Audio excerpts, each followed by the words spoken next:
And this is 2012, 13, so Facebook was the thing. Okay.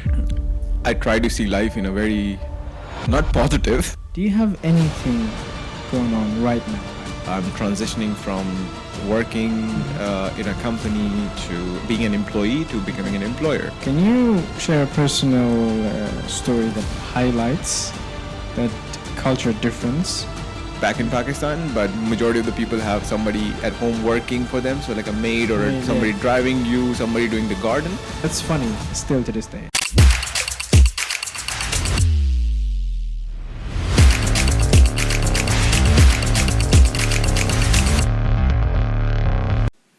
Hello everyone, welcome to Unfiltered Culture, where we explore different cultures and personal stories. I'm your host Aman. I am very excited today. I have Hissan with me. Welcome to the show. Thank you for coming. How are you, man? Doing very well. Thank you for having me, and yeah, thank you very much for the invite. Thank you. Tell us a little bit about yourself and what you do so we can get a better understanding. So I'm originally from Pakistan, Mm-hmm. being living in Germany, Munich for past 6+ years. Yeah.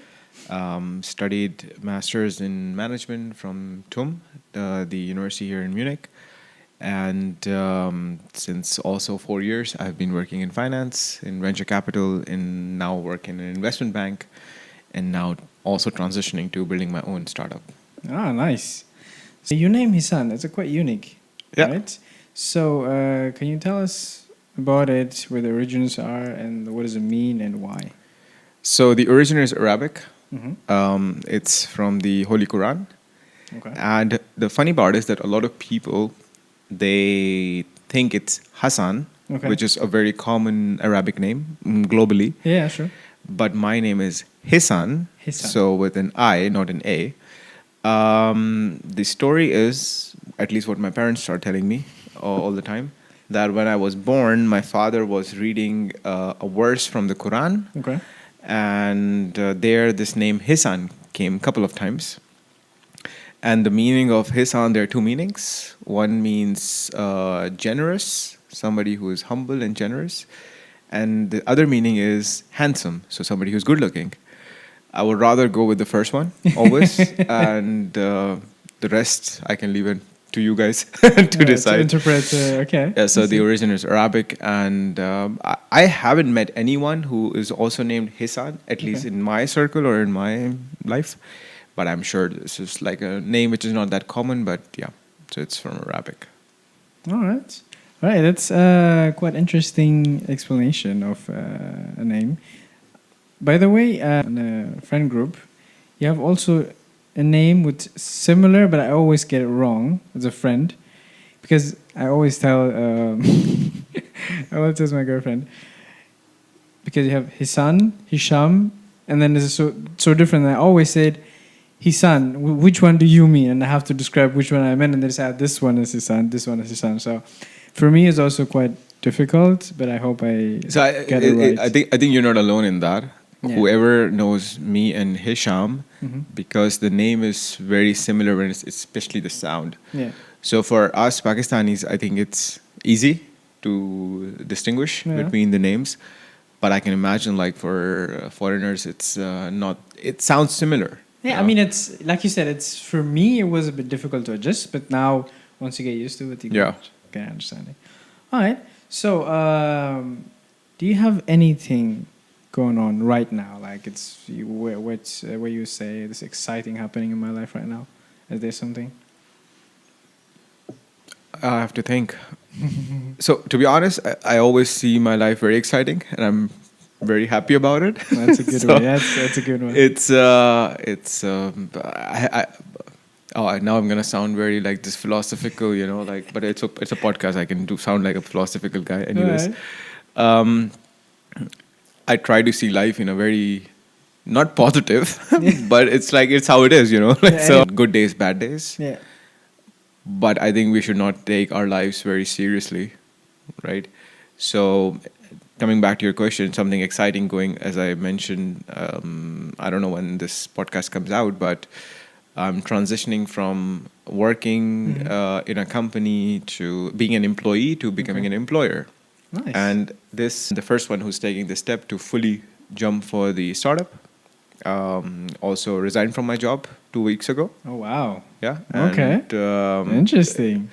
and I'm still on a visa in Germany, Okay. very close to getting a permanent residency. So the process is at the moment going on. Okay. So I think no time could be more exciting than this time. And 1st of July, like last week, I turned 31. So I think it's perfect wow. timing, because if you think about humans, 60 years is considered as the age where you retire mostly.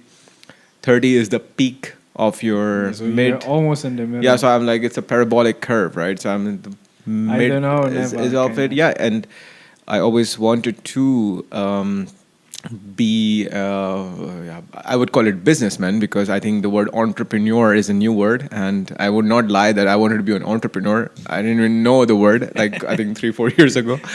So I wanted to always do my own business. And yeah, if you're interested, I can also tell you more about it. Sure. I mean, that was my next one. What is it? In which direction are you going to?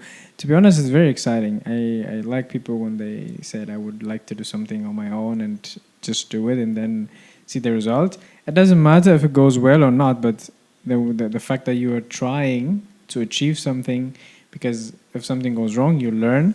That's a learning curve. Yeah. So if you're not doing it, you'll never find out. But it's so interesting. So which direction are you going to?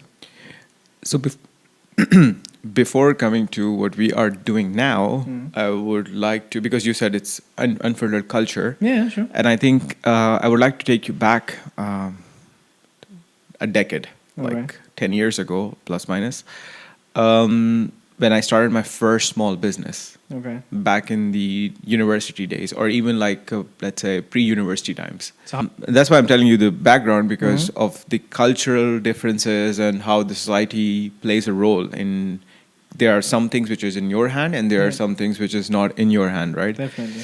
So I think back in 2010, a friend of mine and myself, we both were selling T-shirts. It's like typical T-shirts with like, how do you say? It's Print on called demand? printed. Yeah. It's like not even print on demand, because we didn't know that that thing exists.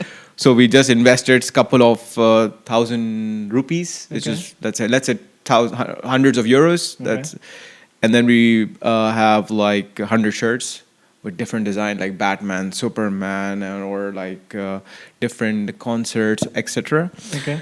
And we named the company Red Dot. Oh wow, it's And- interesting. Man. It sounds interesting, but to be honest, it just came out of our butt, like, so it wasn't like something planned. We just said, okay, Red Dot. It sounded nice back then. And we started with Facebook.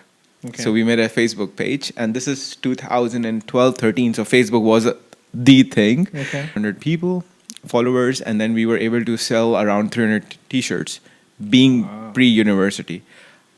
Now you might be wondering, why are you not the biggest T-shirt seller in Pakistan?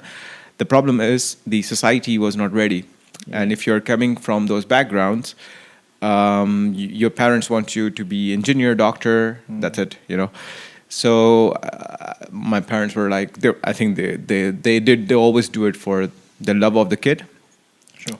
But it was like, okay, you're not failing in your studies, so you have to focus, right? Then I was able to also get admission at one of the best universities in Pakistan for engineering. After 1 year, the same friend and myself, we started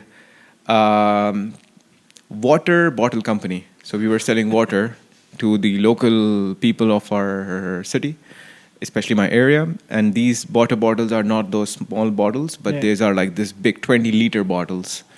Was there? Sorry, if I interrupt. Please. Was there? Are you guys solving a problem with that water thing, or we just saw something? We can just. Or is that water was in demand? So we were not solving a problem. Okay. No. There were a lot of people doing that. Okay. However, the problem was that there was no clean drinking water. Okay. It's not like Munich, it's not like Germany that you open the tap and then you just can drink water freely.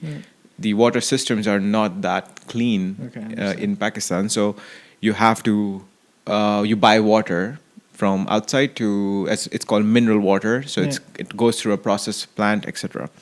So there were some people doing that. But those people were really like businessmen who were doing this, and we were Proper way. two engineering students. And this was 2013 or 14, that period. So I was relatively young, competing with those guys. We were able to buy the bottles because that's an investment. So I asked my dad for money, so he really supported us.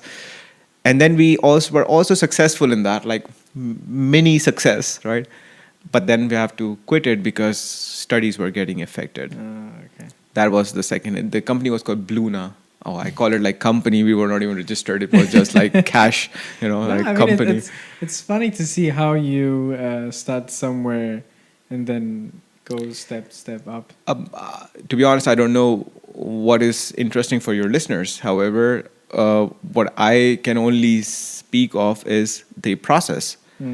Because I remember making a brochure for our water company. So you guys did everything? Yeah, we designed everything. We printed everything. We were we were literally, after our university at 3 p.m., we were going door to door and just dropping our pamphlets or brochures. Here it's called like that. And then we were like, fixing the water issues. We were even delivering in our own cars. So we cannot afford a big van. And my friend and I, we were literally, I don't know if somebody will believe that. I hope there's a video of it. We were literally carrying the 20-liter bottle. And 1 liter is approximately 1 kilogram. So it's like 20 kilograms. And we were going 3 floors up to deliver that water to people, right? Was it lucrative? Did you guys get at least return on investment? Yes, for sure. Because let's say the bottle was costing us, let's say 20 euros, and we were selling it for 80 euros. Wow. So the margin is very high. The margin is high. How much is the water does cost you? The water itself? So it's like 18 euros. So it's like not even €1 for 1 liter. Nice. The whole idea is that the investment was the bottle and the other expenses, right?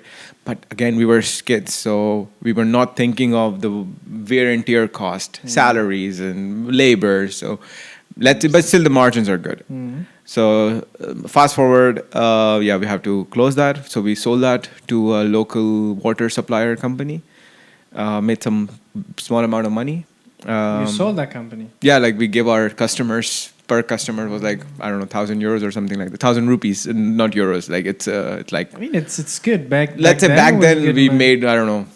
But was it good money for you back then? Yeah, like 1,000 euros. Like as 21-year-old, 2 guys, and it's good money in Pakistan at least. And then after that, after maybe 6-7 months, we started another small company. I'm saying to give a reference, but it was not registered. It's called Pakistan, which means the land of the books.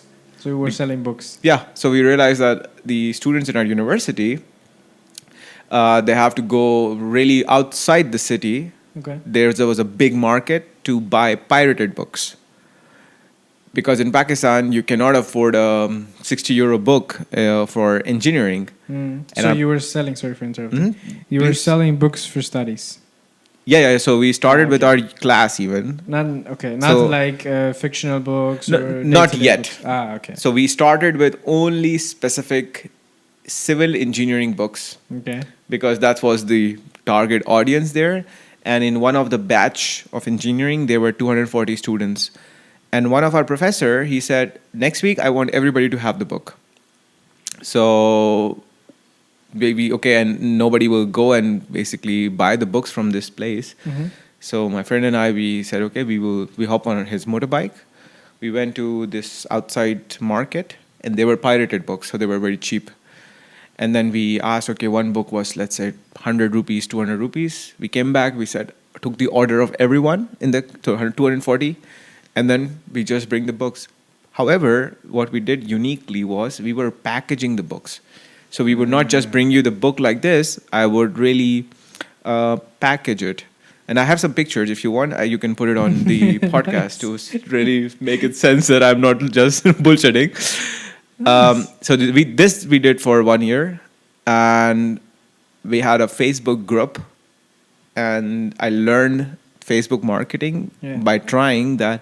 If you have a Facebook group and you post something, everybody gets notification. Yeah. And people are still not using Facebook groups, which I think is the best thing rather than pages. And what we would ask our customers, so then the word grew, and then one day we got a call that, hey, I need this whatever book from Pepe, Cristiano Ronaldo, and the book is not available in Pakistan. Can you guys offer me? Oh wow. And then we said yes. So we had a torrent, uTorrent, and then we downloaded the book in PDF. We sent it to the printer, and then we had it for 1/100th of the price. We packaged it, we delivered it to this guy, and he was like blown away. And then he said, "Can I post it on Facebook?" Yeah. And then we said yes, and that kind of, let's say, Blew up. grew. Oh, nice. And this was our then marketing strategy that, okay, please, if we bring you the book, we would also write motivational quotes on it, that you can make it, all that kind of stuff. So this was the Oh, background nice. of what we were doing. And then I became an engineer. I came to Germany, and then since Totally, 4 totally years, different. working. What I quite find interesting is how you start with something just no internet, no nothing, and then involve with not selling and packaging it, and then Facebook and stuff. All that journey you had in Pakistan. So now then you move back to you not back, just you moved to Germany. I mean, it must be a big change, right? So from Pakistan to Germany, what was your first impression here in Germany? I have to go back. To be honest, I was very excited. Okay, so a new chapter starts for you. Yeah, for sure. Um, because when you are coming from a developing country to a developed country, everything looks nice. Everything looks beautiful. The water coming out of the tap. I also saw it because I come from a moderately better off family in Pakistan, but I cannot ignore the fact that majority of the population Yeah. might not even have a proper That toilet chance, at yeah, home, sure. right? So that was I wouldn't say shock, but it was a good shock, right? A nice first impression, I would say. Exactly. Okay. Uh, until today, 6 years, I'm amazed by Germany. I might be amongst very few foreigners who say I never felt racism here. I got a good opportunities. You can call it luck. You can call it being at the right place at the right time, which is also luck.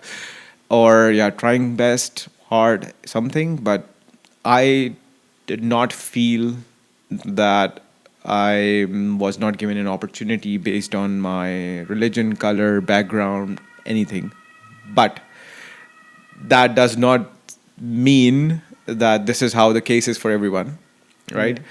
And I'm sure you have people in your podcast who will say maybe different stories or Different story, similar. every person has a different story, of course. Yeah, and I'm pretty optimistic. So now, as we are building a startup here, we know how much complications are. One thing I could say, like Germany still is pretty old when it comes to digital technologies. So we are still living in those old bureaucratic infrastructures, right? Legacy systems. But I think it's not new, so I'm not gonna waste my time I on mean that. that one, yeah, that really, I can agree with that one because they're very slow on that. But let me ask you, how because I know that you were also very small when you came to Germany. What was your experience? No, I mean, that's I know it's your podcast, but I just changed the tables now. no. For me, it was I was very young, of course, but everything was new, and because it might sound a bit racist, but it's not. When you used to live with people, they look like you, and then when you come to a place to people who do not look like you, you'll be like, oh my God, all I see is, different person. Yeah. And whenever I see someone black or something, I'm like, hi. Because it's normal for everyone. Because you've been living almost your whole life in a small bubble, and then once you go out there, and then to find out, you need to adjust. True. But it was good for me. I mean, that makes me to learn the language faster, and then I didn't have any contact with other people from my country, which makes it easier to learn a new language because then you don't have any choice but to learn. So that was for me. And what do you think helped you the most in overcoming this barrier? Like, actually, for me, it was I always say what I think, and I always If I don't like something, I point that out in a nice way. But I think that brings me further to life, because sometimes if you don't say what you mean or what you want, you won't get what you want. True. So I try to approach life that way. So that was the thing that makes it a bit easier for me to adjust to the new culture, which brings me to yours. How, I mean, you have also, Germany has a different culture than Pakistan. So how was for you balancing between your culture and German culture while you maintain your own identity? You know, it's like I'm Pakistan, but I can adjust to you. How was that, the experience for you? So it's a very valid and a very good question, I would say. But I will continue to what you said, and the reason I asked you that question, how you overcome something. Yeah. I won't lie that when I came here, yes, everything was nice, everything. But then again, if you're coming from a developing country to developed, and then you have this image that, okay, white people are different, and Germany, and I don't know why, when I was in Pakistan, a lot of people said that Germans are racist. It used to be, but it's depends. And but this is what I came up with, like this is what I thought. People would be differentiating us on the basis of skin or whatever. Was completely opposite. On the other hand, what I also tried to do was to explore the German culture and not sit on my Pakistani culture. Yeah, just I don't want I'm not saying it to sound bad or good, but I don't have many Pakistani friends. I have couple which you named already, and I have US friend. I have very different nationalities, right? So you have to be open-minded. to. Yeah, definitely. What you do and adapt, or it's up to you, right? So I try to find the individual me who has a flair of Pakistani in him, who has a flair of maybe some other nationality, or who has a flair of German now in some things. So yeah, I think and then I also, because I came as a student, I think it's a very good opportunity to meet not only Germans, but every nationality in your university. So we had Moroccans, we had Afghanis, we have Chinese, we have Indians, we have Pakistanis, we have all Europeans, Spanish, French, Germans, and the Americans and Africans. So it's like complete. You see different people, you talk to them, you go to parties, you go for different crawls, and you interact with people. Yeah, that gives you also a bigger picture of how life is and how life could be. And in that, what I've also realized, now commenting on my own people, some Asians and some Africans, they do get this, majority of them. Yeah.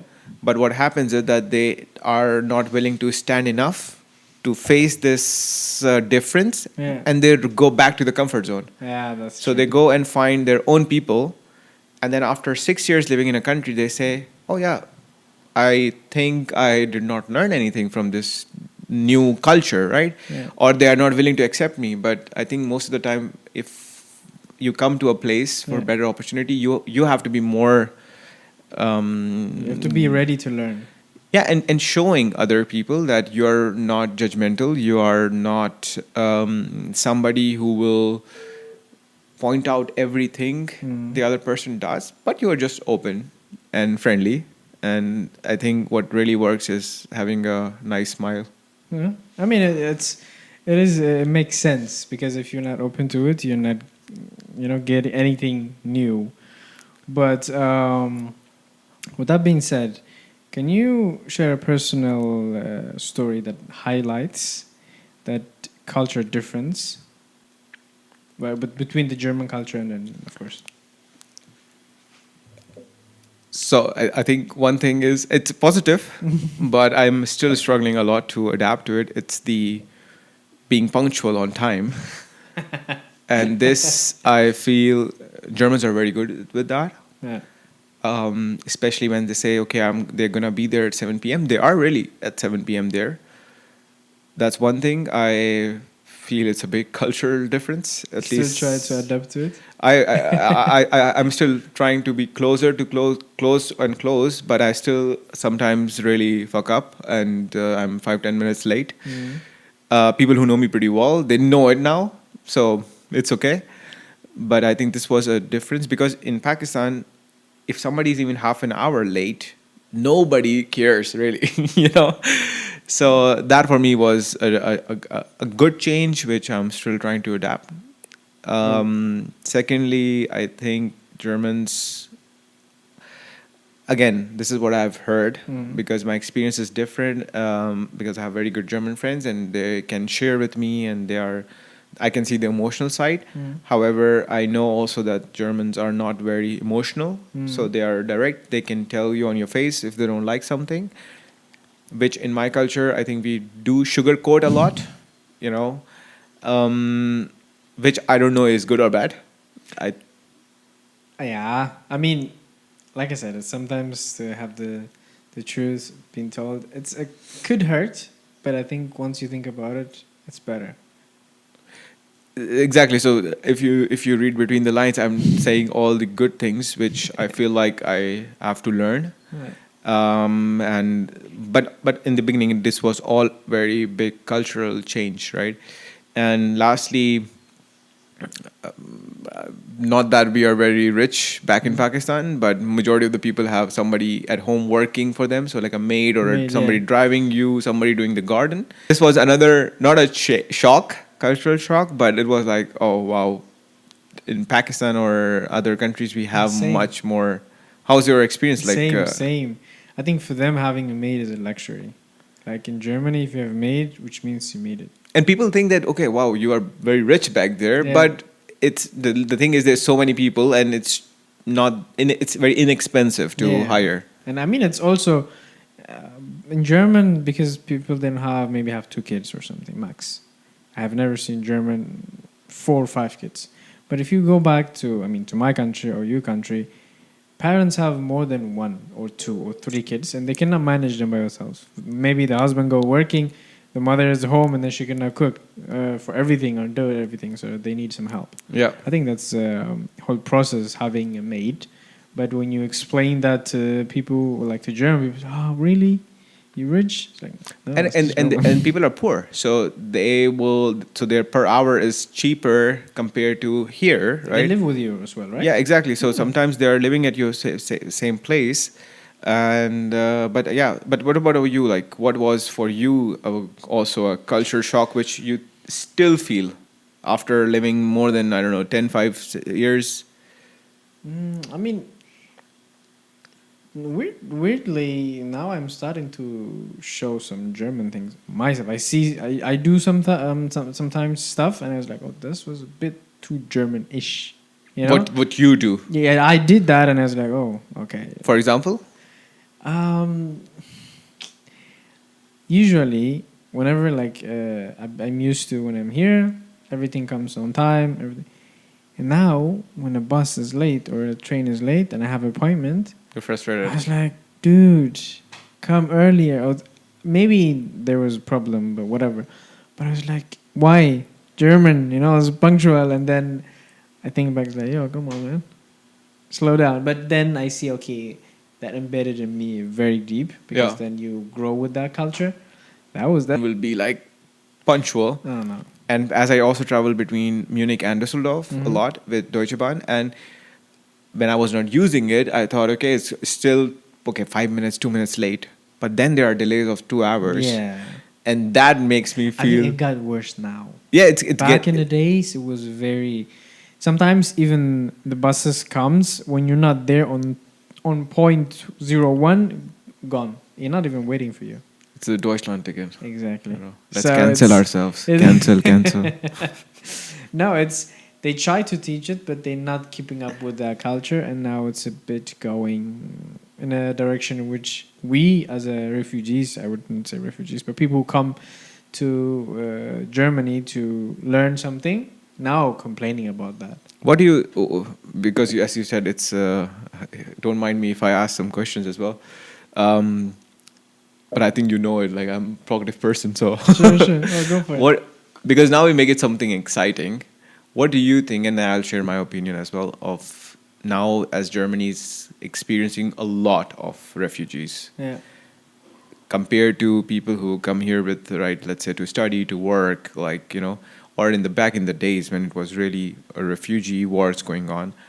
I'm hearing this a lot with my foreigner friends and also with my German friends. Yeah. Different opinions on different nationalities, just sitting at home and getting money from the government. Yeah. So it's a complete failure of the social system and the politicians. But what do you think? How I do you think feel about it? that we have to do another episode, but I can tell you some because it's gonna be a long story. But to keep it quite short, is as long as you work and pay tax, you should have the same right as anyone else. Yeah. Because if someone else come to my country and then they follow the rules and do what they told to, and then keep people out of trouble, and then they pay taxes, they shouldn't. They're the same human. Yeah. For me, it doesn't matter white, black, Asian, whatever. As long as you try to belong to that place, you should be fine. That's my opinion. And nowadays is a bit. Sometimes also some people come here just to take advantage of what the country offers, which gives a bad picture or to other people who are trying to achieve something. But you cannot change the world just by talking it. So. I completely agree to that. Yeah, that is my opinion, and I will stand by it. Germany and German culture, they have a lot of activities, especially it's summer. Yeah. So, is there any outside activity you took from their culture and now doing it on daily basis or just once in a while? Because I heard you go biking a lot. So you just answered. I still haven't, let's say, fully taken it, because then I would buy a very, let's say, nice, expensive bike and, modify it. So I always had like second-hand bikes. So I recently got one bike, which is a city plus all-purpose bike. And I have been riding it most places. Today I was planning to come here by bike as well, but if I was not coming from home, so sad. I think cycling was one thing which I never did in Pakistan that much. Okay. And in Germany, but again, this comes to the infrastructure, right? Like it's Munich has a very strong and very good infrastructure for bike riding, so that was one thing. Other than that, I started doing beach ball with a friend of mine, a German friend, and it's like, I don't know if do you know beach ball? Okay, so yeah, that's what I'm doing sometimes. I'm normally not a very I'm not a person who likes a lot of, like, let's say, very sunny days or sitting next to the Izar or just reading a book. I still cannot do that. Like, I think people who can, it's nice, it's relaxing, but I need to do something. But on the sports side, I play squash, so that's something which I haven't found a lot of Germans doing. So I'm always struggling with finding people to play with. But yeah, other than that, anything I have taken over. Yeah, hiking, I would say. Nice, hiking. Yeah. Hiking, I think it's, everyone finds it very interesting. I had a good friend of mine who's also on the podcast. He does this also on now. Anshu does it. I mean, he lives in Himalaya, so he does it every day. Oh, yeah. But now here he's more embracing it. It's but it's that hiking thing is catching up a lot of people. In the beginning, when I moved to Germany, I remember, like, I went with some university friends, and to be honest, I did not like it at all back then, because I was like, okay, you just walk, and also in Germans don't talk to each other. Yeah, okay. And for Pakistanis at least, we are talking all the time. So 5 hours we'll talk. or you'll come up with topics to talk about it. Yeah. But now I very much enjoy hiking. Normally, like when you start morning, but Yeah. what also started doing is like some early morning hikes. So you start really morning, like 3 a.m. in the morning, Very early, yeah, and yeah. then it's all dark. You need proper gadget for that. And then once you're at the top and the sun is rising, I think it's It's the very most nice. beautiful experience, and you see those things, and yeah. Is there a meaning? Like, is there something different for you when you do something very early? Or is it like because it's nice? If I do something very early, I don't like it, to be honest, because I'm a bit sleepy, and I'm not a very early morning person myself. So Okay. I get up at 7:30, but I'm not a person getting up at 5 or 4, right? Yeah, instead of work, like not even work. Let's say sport, Yeah, hiking stuff. even sports. So I'm always was like motivated like this 5 a.m. club, or I should get up on the. If you wake up early in the morning, then you're successful. Yeah. All millionaires are getting up all the time. Um, but you asked about the feeling. Yeah, So I think to get up, push yourself out of bed. That's challenging. definitely. Cannot do it every day. But if there's a morning hike, or if there's some occasion, some event, or meeting, I don't know, just doing something, Mm. what I have seen and have felt is I feel very productive the whole day. Yeah, Like imagine if, so I haven't, I did not go to the gym today, yeah. but if I would have had in the morning, I would be so happy right now that, oh, now I'm sitting with you having this podcast and I'm already done with my sports. Definitely. So yeah, I think It's it's a positive vibe. very because for me, what it does is, if I do something in the morning while everybody's sleeping, for me, is if I have achieved something already that pushes me like, well, everybody's sleeping. I'm Yeah. already up. I'm already that did something for myself. And I always say this on my show. I always do not compare because I'm not doing it. I wake up at 5 if I want to go for a run, let's say, or if I go to a gym. If I feel like it, I'll go and wake up and do the stuff. But I'm not doing it every day because a millionaire does it or someone else does it. Yeah. Because I like to do it, what it makes me feel. Then I have achieved something and I don't have to compete with anyone.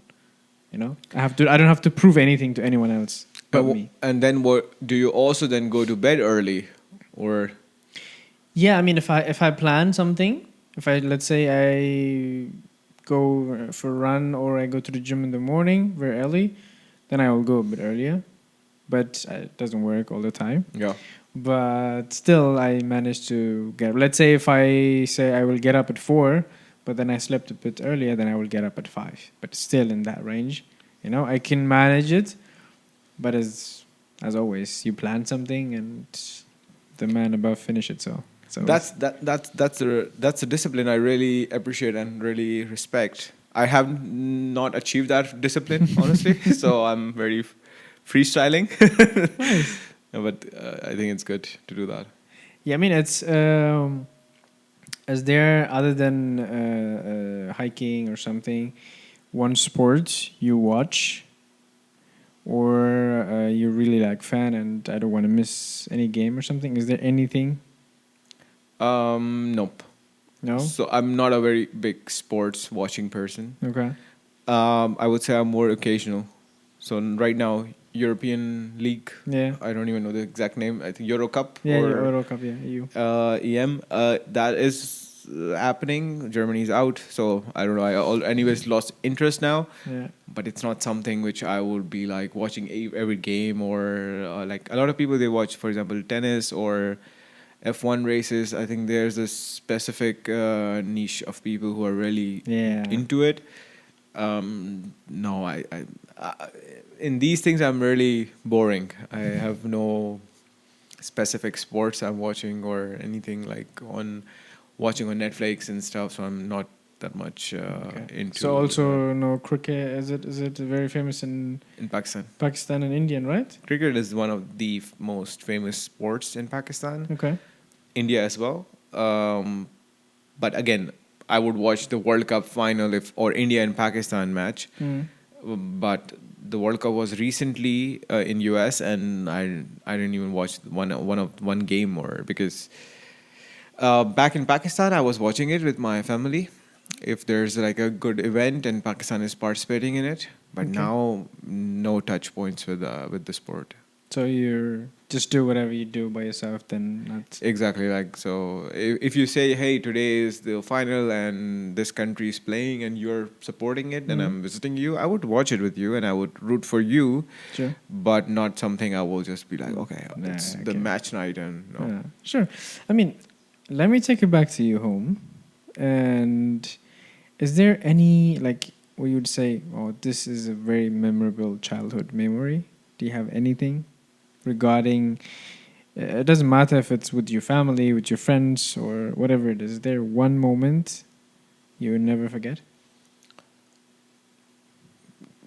Help me out. Give me an age. Age group. Whatever you would remember. Like, let's say either if it's in school or you used to do with your friend, or let's say me and my friends back in Ethiopia. So to give you an understanding, after school we always walk home together, and then on the way home we get something, small food there, small food there. Whoever got some money, who pays for today, the next one brings tomorrow. The whole journey was from home until one person. So when we finish school, we might be like 10 people, and then those 10 people bring this person home, this person home, this person home, and then at the end it will be the last person who's going home. Yeah. I feel like it's a bus, but without the bus. You know, that experience for me, I will never forget it. Interesting. So hearing you out, I also have a similar now memories that are coming in. So I think there are two very cute memories. Yeah. One is when I was in grade 6 or 7 Okay. and in school. At like 2 p.m. we would have our, how do you say, school will finish or school off or 2 p.m.? 2 p.m. Yeah. Dang. So I don't know if it's early or We late. finished 4 p.m. Oh, 4 p.m. Okay. Yeah. So It's we like the study whole, less. yeah, the whole day we were in school. Like, it's so crazy. No, for us it was 2 p.m. And then as I was going by school bus back home, so the duration between the school finishing and the school bus leaving was like 30 minutes. So 2:30 the So school you don't bus miss will the leave. bus. Okay. And outside the school, there would be a lot of vendors. So somebody is selling, I don't know, like cold drink, or somebody selling Ice or something.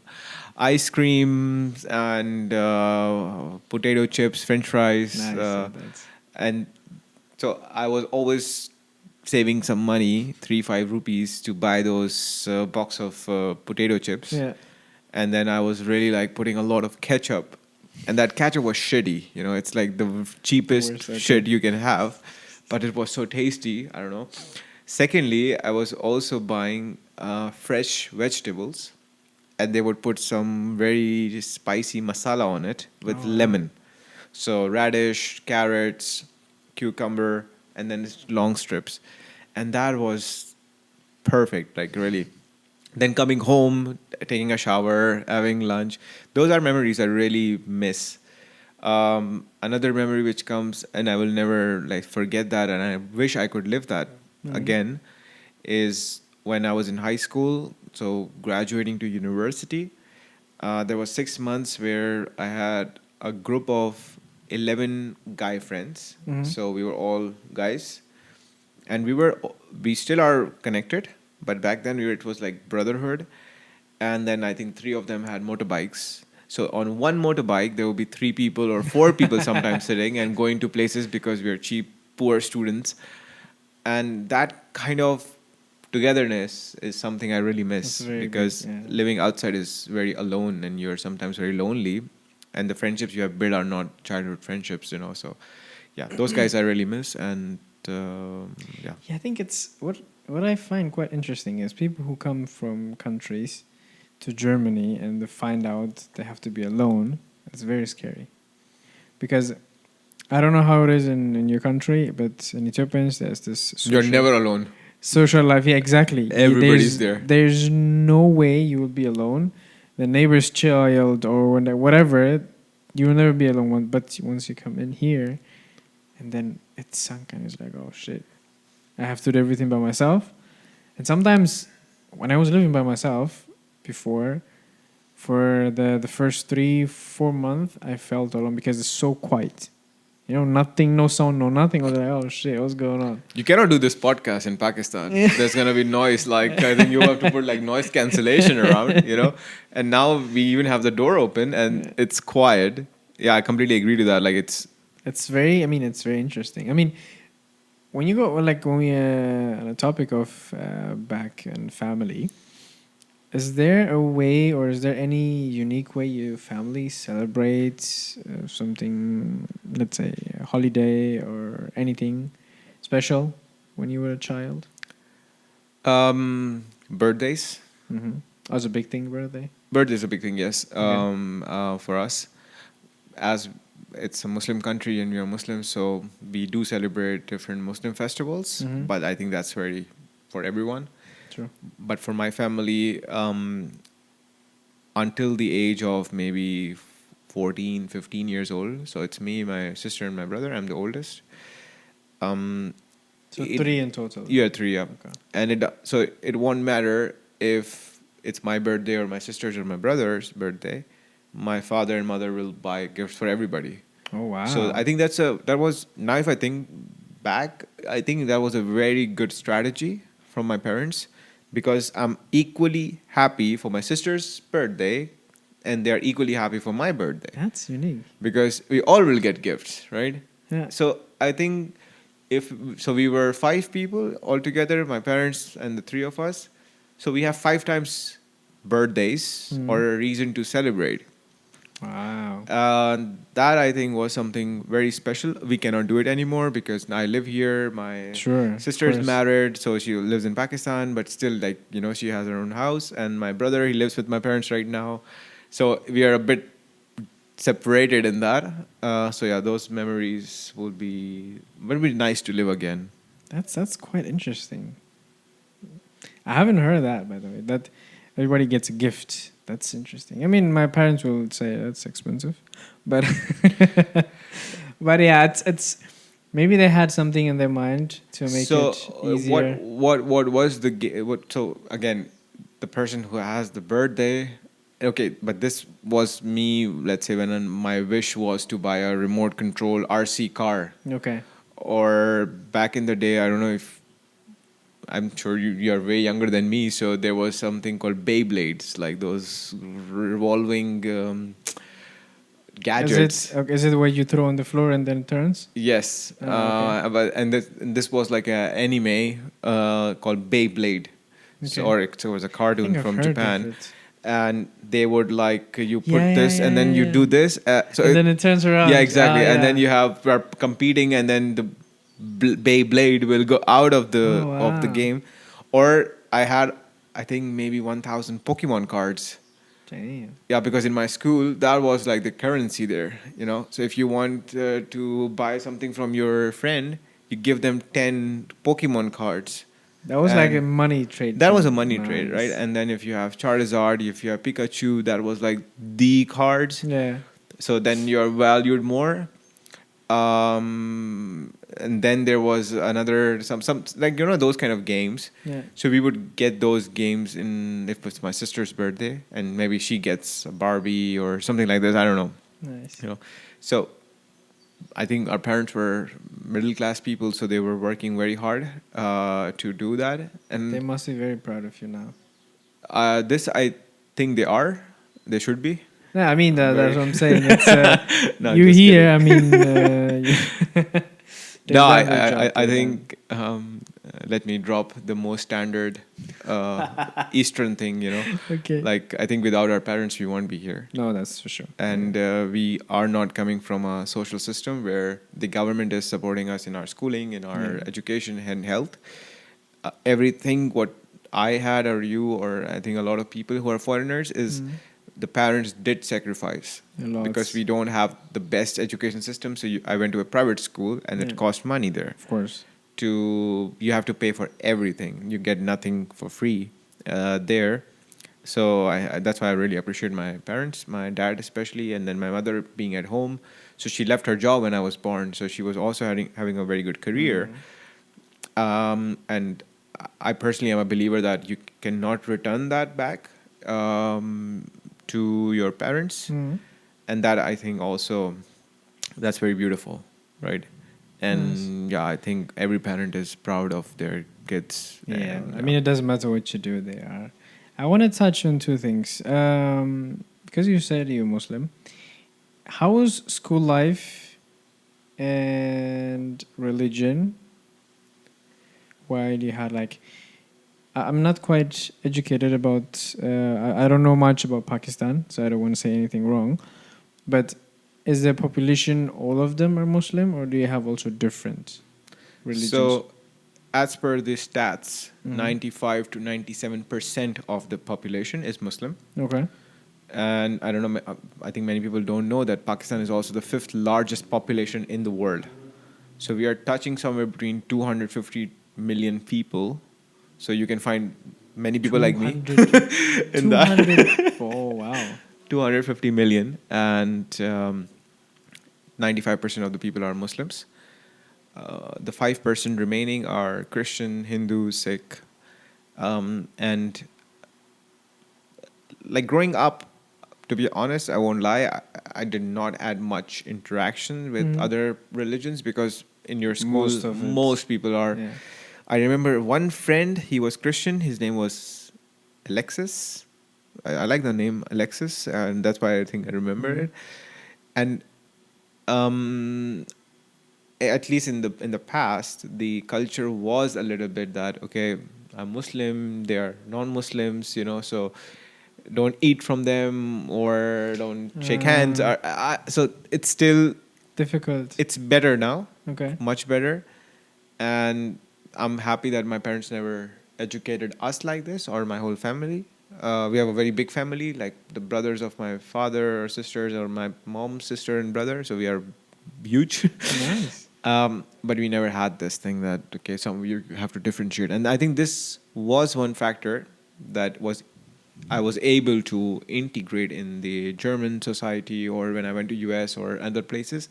It was easy to communicate because anybody can do whatever they like and you don't judge them for that.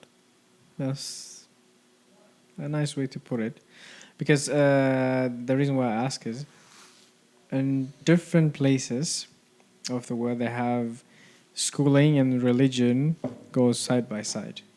And I just was wondering if they were educating you also some religion in the school, or was it just only school? So to talk about schooling is my favorite topic. I hate schooling system, Okay. which we have, because I think it's old. Okay. I think that's the root cause of making countries corrupt, ethically wise. And I think religion is a tool which has been used for many years to make people extreme. Yeah. I think no religion, if you really read any religion, I can talk about Islam. If you read the Quran, if you read the guidance of the Prophet Muhammad, peace be upon him, it's all peace, no violence, right? Same, I'm sure, assuming that it's going to be same for Christianity, Hinduism. No religion is telling you to be an extreme person. No. So there's an element which comes to people who become extreme in any religion. And I think as a kid, there are two places you go to, home and school. Yeah. So most homes are also not the most safest because you're learning how to hate. Yeah. You're not learning how to love. And then 8 hours or 10 hours from the age of 3 until maybe, I don't know, 20, you are spending your time in a School with system where sadly, no offense, but the teachers are not trained to really train kids. And from 0 to 7 is the time a human mind is still developing. And after 7 years of age, you are 90% developed already. At least is what I've heard. So that's why schooling is something which I have issues with. And now you put religion plus a school. So I was always asking this question, as we also had non-Muslim students in our school or in our university even. All the Muslims were studying Islamic education. So there was a 1 hour every week we study Islamic education. And the same time, the non-Muslims will go and study ethics. So they were not studying their own religion, but they were studying ethics. My question always was, shouldn't I also learn ethics? You know? And then they say, yeah, okay, your religion is teaching you ethics, but their religion too is teaching them ethics. So, and sadly, in Pakistan especially, or I think in a lot of Muslim countries, there has been issues that people were killed because of different religious support systems. I'm trying to pick my words properly, because I think it's a very sensitive topic to talk on religion. I don't want to offend anyone, and I want to sort of live, so it's hard. So I think the overall school system has a big role to play on both sides, being religious and being very, very liberal. So if somebody is walking fully covered, that's their choice. Then you can argue if somebody then walking naked, that's also their choice, right? But there has to be some kind of a middle way out somehow. Yeah. I mean, that I noticed here too. So because I don't know that. But sorry to cut you, but I don't know about the German schooling system, so I have no interaction with kids how it is here. So if you have studied here, I would love to know. For me, it was because back in Ethiopia, it was like there's no religion. Okay. They don't teach you at school. In a sense of where you have to do this and that, but then anyways, there's Sunday school where your parents send you to learn about the religion. So biggest population is Christian, Muslims. How is it? Don't make me lie, but I think it was always Muslim a bit more. So if I think of Ethiopia, I would think like this, that they're majority Muslims. They're more, I think it was more, but I'm not sure. It was more Christian and then more Muslim. I don't know how it is, but what I remember from my childhood, they all live peacefully together. When it's that's how it should be. Ramadan or something, they used to close all street and people pray. I can show you pictures. This is very peaceful picture taken from bird view. You will see all people on the floor with what is it called? Plates. The thingy you pray on. I forgot the name. Prayer mat. Yeah, prayer mats. We call it janimas. Yeah, some I think in Arabic called it something different, but I forgot the name. And then it's so beautiful, and it doesn't matter if you're Muslim or not Muslim, you will find that peaceful. Yeah.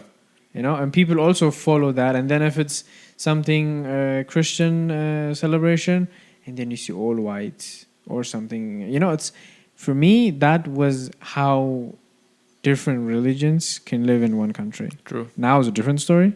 I don't want to touch on that, but before it was peaceful. And then I come here, and then certainly I have to choose which. Do I have to go to religion or do I have to go something else? There's so one just out of curiosity, so what was your religion back in Ethiopia? Like you're Muslim, Christian? I'm Christian. Okay. But here you have to choose because you have in Germany you have I don't know how many periods you have, and then there's always one period you have to choose which way, and you choose that one, and then you will study the whole year. I'm not sure if you can change in the middle of it. Okay. I didn't change, but they teach you, but they don't teach you also religion. They teach you how to act and what Bible says. So ethics, basically. Yeah, right? exactly. They don't teach you Bible first. They don't teach you what it meant, because then you start interpretation. Yeah. Interpretation is very, very dangerous, because religion, as I said that before, I will say that again. Religion is something, there's no negotiation. It's there's no way wrong or right. It's written there. You can follow it. You should not interpret something because you find it beneficial for you, but then that's not religion for you. Then you're not following the religion. Just follow what it says, and then. But nowadays, it's also translation gets lost from something when Bible was written, and then now here, you know. So we have to touch it very sensitively, True. but for me, it was also a different experience. That's what I wanted to And I touch think on. I think uh, I have a feeling until the end of this world, Mm. religion would be one topic which will be very vulnerable Yeah. for people. Everywhere. It's the easiest way to provocate someone. But it shouldn't be. It shouldn't be vulnerable I think topic, actually.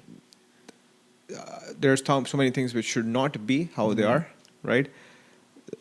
Politicians should be good, right? They come from the Yeah. people, but what I'm trying to say is that I stopped trying to change it or trying to educate people Yeah. how it should be. I think the best thing is whatever you believe, you keep it in your heart, Yeah. respect everyone, and then you can create your own boundary. You know, if somebody is coming in my home and trying to offend my religion, that's Mm. bad. Yeah, You know, no, that it same shouldn't. the other way Mm. around. But if somebody is doing something on the street, yeah, we should not that much care about it and just live our own life in that. That's for sure. I mean, we're reaching almost the end, but I want to touch one thing to get you from all the way back now where you are. Was there a moment where you said, okay, because you told me in the beginning you did some small businesses and stuff. Was there a moment where you said, okay, I will go in this field? Or were you always keeping it in behind your head, I will start my own business, I will start my own company, whatever I will be? Is there something, some moments where you realize that? So one thing I knowingly um did not answer you Mm-hmm. because you asked me what we are doing now Mm-hmm. and which industry. So I just skipped that up and I was walking you through all the past. The idea was to also give you a perspective that I have no clear specific industry, Mm-hmm. at least as when I was a young boy. Okay. So like jumping from books to water to shirts, and now what we do is in artificial intelligence, Mm-hmm. in machine learning, large language models. That's what we are building a startup in, and we are making sure that corporates can use large language models in a more secure environment. In a nutshell, will it succeed or not? We don't know. Am I an AI expert? I am not. The guys who are working with me, they are way better educated on AI and machine learning technology than me. Mm-hmm. What I'm trying to do now is trying to read as much I can about what's going to happen and what's happening in the AI space, because I think it's going to be revolutionary. But who cares what I say? I think everybody's saying that, so it's okay. But to come back to your question, I never had a specific field in mind that I want to do this. Mm-hmm. What somehow I always wanted, and now I'm trying to. Maybe I can fail. Maybe 2 years later, I'm still going back to working somewhere, and then go build. That I want to do something of my own, Yeah. because, and this would be, I think, very simple. I want to be rich, Oh yeah, that's definitely. and I'm very open about it, and you know it, and I think I mean, you many should be. people know it. There's no way you're hiding it. If you start your own business, it means you want to be rich. Yeah, And no, of because- course you want to solve problems. Whatever business you do, maybe your business is not solving any problem, but it doesn't matter. But I think to be honest, every business, every person is solving a problem, right? Yeah. If you work somewhere, if I work somewhere, we're solving a problem. something, yeah. But I'm very open that I want to make myself rich, and the people who are shareholders, people who are customers, everybody rich. And this is something which nobody is talking about, and you didn't touch on the money part, so we can do it next time. I Yeah, think, that's. I mean, I would like to. I would follow your journey, anyways, and I will catch up with you. And once you got everything started, and let's see, maybe you will be CEO, and then I will Don't forget me. Once you get a CEO, I will invite you again.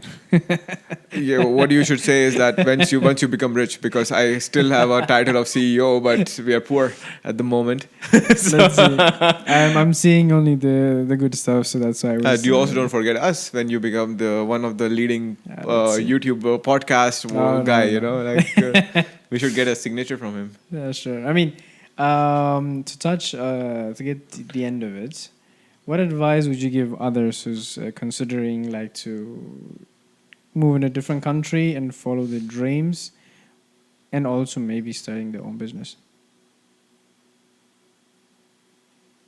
Uh, very honestly, don't listen to anybody's advice. That's what I would say. Just Okay. do it.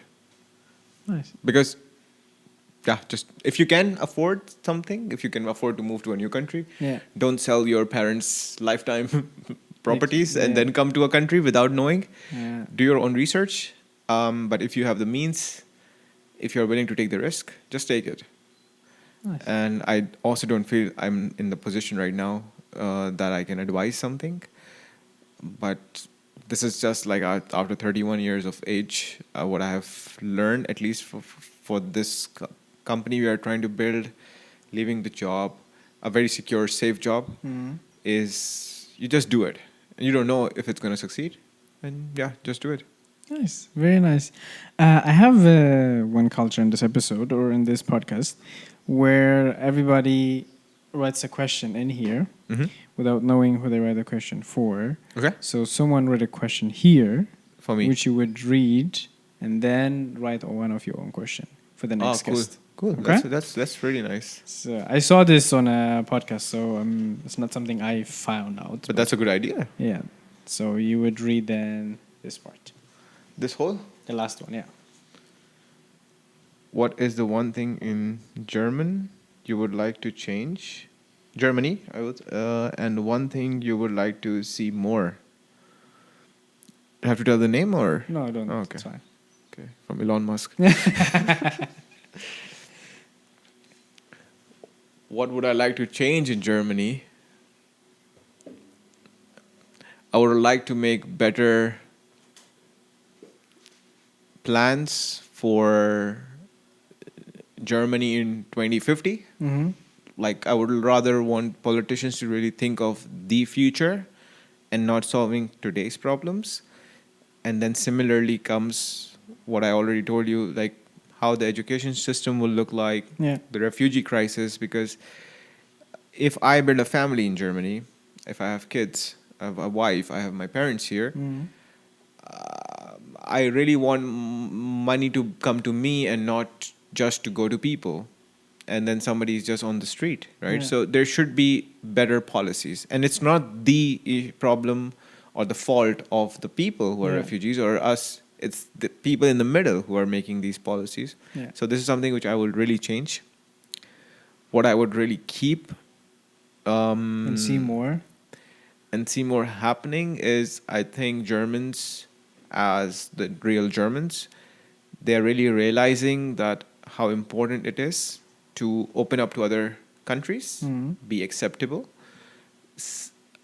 My whole master's was in English, and also in big companies, you see that English speaking is now getting bigger, like more. Companies, yeah.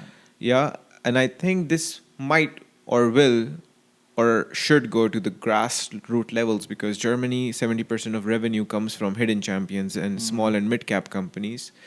But eventually they will also change. So this I would love to keep, that Nice. the openness, and I think the German friends I have, they are very nice and open. And I think Germany can really position itself in all of this if we, or for example, maybe last point, they are making easier for people to bring their parents or to get a permanent residency, to get the German passport. So this I would love to see it happening for people Make who the are process easier. process easier, faster. Faster, yeah. And also really giving this feeling that like in US or Canada, like why people go there, because you can bring their parents, you can get the nationalities, and I think Germany is now going towards that. So this is what I would really like to keep as well. All right. Thank you so much, Hissan, for sharing your insights and experiences with us today. It's been a pleasure. Really, really appreciate it. Do you have any final thoughts you would leave with us, listeners? And I don't know how many people will watch it. If even one person is watching, what I would really, really, really say to you, Aman, I have to say, look at here. Okay, sorry. Okay, that makes me shy. So what I would no, but I want to say it to you. Sure, sure. So that's why I look at you. What I think you have started this journey. Yeah. Last time we talked, I was like, man, it's perfect. Just do it, and this is what you're an inspiration for me. Thank you so much. That when you were thinking about something, and you also have your other businesses running, you're building up those works for you. So I'm very much happy to know you, and also I think it's perfect. Try, fail, and one day you will succeed. So yeah, this will be my last words, and thank you for having me and thinking that I'm worth it to sit here. Thank you so much. Thank you again. And thank you for our watch and listeners. This was Unfiltered Culture. I'm your host, Amand, and see you next time. Peace.